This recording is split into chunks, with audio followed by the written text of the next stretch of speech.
예, 만나뵙게 돼서 반갑습니다. 중앙대 심리학과 문광수입니다.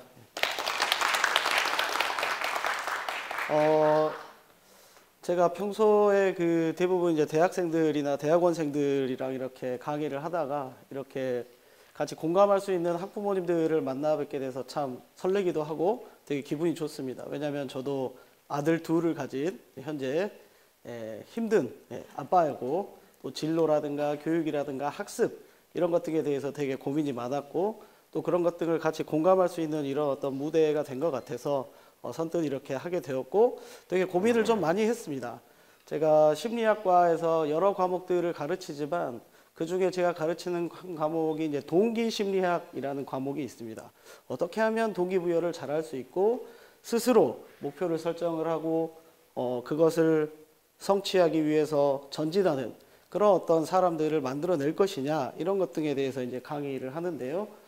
이런 것 등을 강의하면서 제가 저희 아들 둘을 양육하면서 되게 이런 방향이 되게 좋을 것 같다라고 제가 느꼈고 또 공감하고 또 실천하고 있는 그런 어떤 부분들에 대해서 한번 같이 얘기를 하면 좋겠다. 뭐 강의라기보다는 이 정도로 좀 생각을 해주시면 좋을 것 같습니다.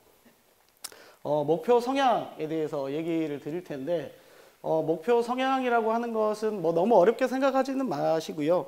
아이들이 무엇을 추구하고 무엇을 성취하려고 하느냐, 어떤 것을 더 중요하게 생각하고 가치 있게 여기느냐 이런 것들이 이제 부모님들이 그리고 학교 선생님들 이런 분들이 많은 영향을 미친다라고 이렇게 생각을 해주시면 좋을 것 같습니다. 자, 저희 첫째 아들입니다. 뒤에 재팬더 할아버지가 있죠. 누굴까요? 여기. 너무 기대가 높으시네요. 네. 그냥 디즈니랜드 직원입니다. 네. 첫째 아이가 태어났을 때 저희 와이프랑 이렇게 앉아서 어떻게 하면 좀 아이를 잘 키울 수 있을까? 이놈의 잘. 예. 되게 어려운 문제죠. 예. 모든 부모님들이 다 아이의 탄생과 함께 그리고 아이가 초등학교, 그 다음에 중학교, 고등학교 이렇게 성장하면서 어떻게 하면 좀 잘 우리가 서포트하고 키울 수 있을까 이렇게 이제 고민을 이제 많이 하실 겁니다. 모든 부모들이 하는 그런 어떤 고민일 것 같은데 그렇다면 이 잘이라는 게 뭘 의미하는 거냐? 잘. 뭘 의미할까요? 어떻게 하면 잘 키워낸 걸까요? 키워낸다라고 표현하기도 좀 그렇지만 스스로 잘 크면 되게 좋을 텐데 그렇게 스스로 잘 크기 위해서 부모들이 좀 서포트를 해줘야 되는데 그러면 이제 어떻게 키우는 것이 잘 키우는 거냐? 이 질문에 대한 대답이 바로 교육의 어떤 목적과도 거의 일치하는 그런 어떤 질문이 아닐까라고 생각을 합니다. 만약 제가 여러분들께 어떻게 키우는 것이 자녀를 잘 키우는 것인지에 대해서 한번 설명해 달라고 한다면 어떻게 대답을 하실 것 같아요? 뭐 정답은 없습니다. 잘. 그래서 어떤 답변들이 있을까 이렇게 생각을 해봤습니다. 첫 번째, 직업적으로 성공한 삶. 예를 들면 우리가 보통 얘기하는 사자 들어가는 그런 어떤 직업이라든가 요즘 좋아하는 뭐 공무원이라든가 또 이것들을 위해서는 좋은 중고 대학교 이런 것들에 이제 진학하고 그렇게 보내는 것 그리고 그 과정 중에 높은 성적과 높은 등수 이런 것들을 통해서 이제 어떻게 보면 이제 성공하는 그런 어떤 삶을 우리가 성취할 수 있다라고 이렇게 생각을 할 수도 있고요. 좀 더 심리학자적인 입장에서 좀 생각을 해보면 약간 이상적인 측면이긴 하지만 스스로 올바른 생각과 올바른 행동을 할 수 있도록 키워주는 것이 잘 키우는 게 아니냐. 그래서 스스로 목표를 설정하고 도전하고 그리고 성취하는 이런 것 등이 롱텀에서 장기적인 측면에서 상당히 중요한 게 아니냐. 그리고 그 안에서 행복을 느끼게 하는 게 중요한 게 아닐까. 한국 사회에서 공부라는 과정은 되게 긴 과정입니다. 초등학교 6학년, 중학교, 고등학교, 대학교까지 포함을 해서요. 저는 저희 부모님에게 되게 감사하고 있습니다. 이제 학사, 석사, 박사까지 이렇게 하면서 제가 끊임없이 이렇게 공부를 할 수 있었던 이유는 저희 부모님이 저한테 공부에 대해서 한마디도 얘기 안 하셨기 때문이에요. 일화를 말씀드리면 중학교 때 2학년 때인가 성적표가 나오는데 성적표에 대해서 아무 말씀도 안 하셨어요. 중학교, 고등학교 때까지 아무 말도 안 하셨어요. 또 중학교 때 제가 중간고사 한다고 공부를 좀 이렇게 하고 있으면 엄마가 한 12시쯤에 와가지고 불을 탁 꺼요. 아, 왜 공부하고 있는데? 잘 자야 공부 잘하지. 시험 잘 보지. 자. 그래서 성적에 대해서 전혀 말씀하지 않으시고 어떻게 보면 오히려 기본적인 거, 그 다음에 리듬을 좀 챙겨주시고 일관성 있게 꾸준히 할 수 있게 해주는 그런 어떤 모습을 보여줬다라는 거에서 제가 공부에 흥미를 안고 계속 할 수 있었지 않았나 그런 어떤 생각이 듭니다. 이쪽은 현실입니다. 현실, 이쪽은 이상이죠. 네. 현실과 이상 사이에 늘 사람들은 선택하고 고민하고 어떤 결정을 해야 됩니다. 하지만 우리가 인생까지는 안 가더라도 교육이라는 그런 어떤 기간은 상당히 긴 기간이고 마라톤이고 앞서 권태용 소장님께서 말씀하셨지만 마지막에 웃을 수 있는 자가 승자이기 때문에 길게 보고 어떻게 하면 아이들이 꾸준히 열심히 공부할 수 있게 만들 것이냐 이런 것 등에 대해서 한번 더 얘기를 해볼 필요가 있을 것 같습니다. 네. 그것과 관련된 것들이 바로 이제 목표 성향입니다. 만약 여러분들의 자녀에게 질문을 한다고 생각을 해봅시다. 어떤 문제가 있는데 여기 쉬운 문제가 있고 되게 잘 풀 수 있어요. 네. 그리고 조금 어렵지만 되게 도전적인 그런 어떤 문제가 있는데 너는 어떤 문제를 풀고 싶니? 라고 이렇게 물어본다고 생각을 해보십시오. 자, 부모님들이 원하는 답은 뭐예요? 예. Why? 늘 why에 대해서 질문해야 되죠. 네. 왜? 네? 그죠. 한 번 더 업그레이드 될 수 있고 발전하고 진보할 수 있기 때문에 기술이 늘어난다. 네. 한마디로 얘기하면 더 배울 게 있기 때문이에요. 그죠. 쉬운 문제는 이미 다 알고 있는 거죠. 그냥 기계적으로 풀고 그냥 점수만 나오는 거고 어려운 문제는 뭘 해야 돼요? 생각하고 고민하고 배운 거를 좀 이렇게 뭔가 이게 융복합시키면서 뭔가 응용하는 그런 어떤 과정들이 필요하기 때문에 좀 더 많은 거를 우리가 배울 수 있는 그런 거죠. 그렇다면 여러분들의 자녀들은 어떻게 대답을 할 것 같습니까? 쉬운 문제. 그럼 어떻게 해야 되죠? 네. 네. 그럼 왜 그럴까요? 네, 왜 그럴까? 네. 그 이유를 이제 목표 성향에서 찾을 수 있습니다. 일단 심리학에서 어떤 목표 성향이라는 것은 크게 두 가지로 구분을 하고 있습니다. 첫 번째로 학습 목표, 학습 목표를 가진 학생들, 그리고 평가 목표를 가진 학생들, 이렇게 크게 두 가지로 분류를 합니다. 물론 하나 더 있긴 한데 너무 안 좋아서 그거는 제가 말씀드리기가 좀 그렇고요. 슬퍼지니까. 예.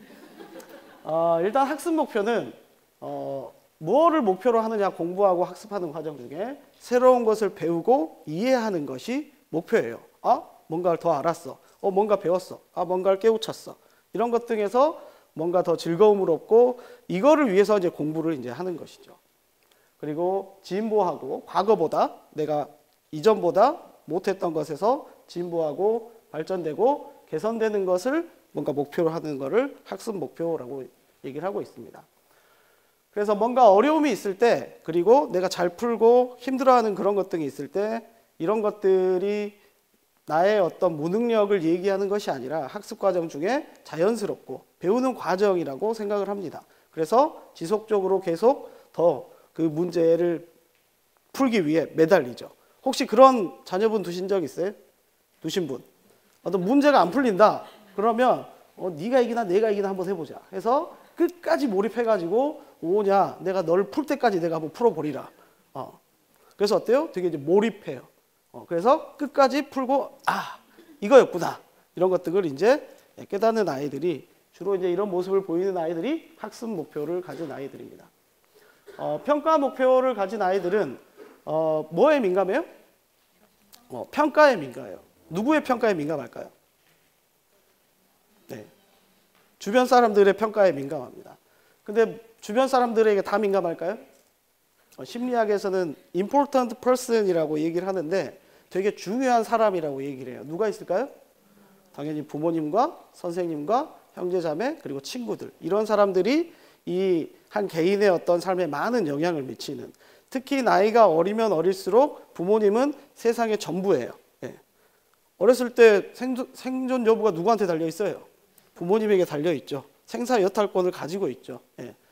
그러다가 이제 점점 크면서 조금 이렇게 약간씩 멀어지긴 하지만 어쨌든 부모님이 상당히 많은 영향을 미칩니다. 그래서 누구에게 잘 보이고 싶어요? 예. 주로 부모님이라든가 주변에 있는 선생님한테 잘 보이고 싶어요. 잘 보이는 게 어떤 거예요? 잘 보이는 게 칭찬받고 싶죠. 인정받고 싶어요. 그래서 내가 똑똑하고 되게 잘하고 있다라는 거를 좀 입증하고 싶고 보여주고 싶어 하는 그런 아이들이 평가 목표를 가진 아이들입니다. 뭘 추구해요? 높은 성적과 높은 등수를 추구합니다. 점수. 한번 여쭤볼게요. 자녀가 만약에 국어 시험을 보고 왔는데 몇 점 정도 받으면 좀 잘한 겁니까? 몇 점 받으면 좀 칭찬해 주시겠어요? 네. 몇 점? 한번 여쭤봐도 될까요? 90점 이상. 혹시 과거에 90점 이상 많이 받으셨나요? 죄송합니다. 네. 몇 점? 90점 이상. 대부분의 한국 부모님들은 몇 점 이상이에요? 90점 이상. 좀 낮다 그러면 몇 점이에요? 80점이에요. 그런데 이제 초등학교 때 80점 받기 쉬워요, 어려워요? 초등학교 때는 쉬워요.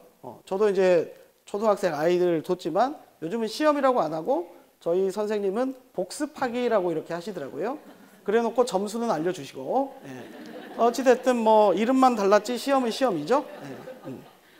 좋은 선생님이세요. 왜냐하면 시험이라고 하면 아이들이 되게 긴장되는데 어쨌든 복습한다라는 걸로 이렇게 하고 뭐 그렇다고 뭐 문제지를 되돌려 주시지는 않으세요. 그냥 점수만 이렇게 알려주시는데 그래서 대부분 이제 아이들이 그러면 칭찬받고 인정받으려면 이제 몇 점 이상 맞아야 되는 거예요?